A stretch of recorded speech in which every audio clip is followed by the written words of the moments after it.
subscribe and come back for more.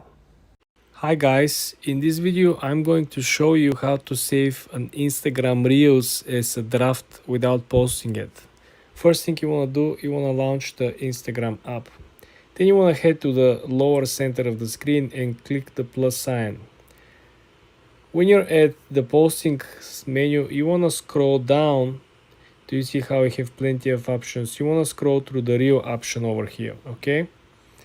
Now you want to click on the image that you want to upload.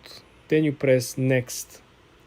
Here you have a couple of options. You can actually add audio, you can add scale, you can add all these small functions if you're up to. You can make the reel shorter simply by dragging the back or dragging the front towards the center, okay? When you finish with all that, you can click next on the tab. Over here you can also have a couple of options. You can include some stickers, polls, ask questions, you can put the time. Anyway, you can add some text. You can actually download the reel with this face as well. What we're gonna do when we're ready with all this, we're gonna click next again.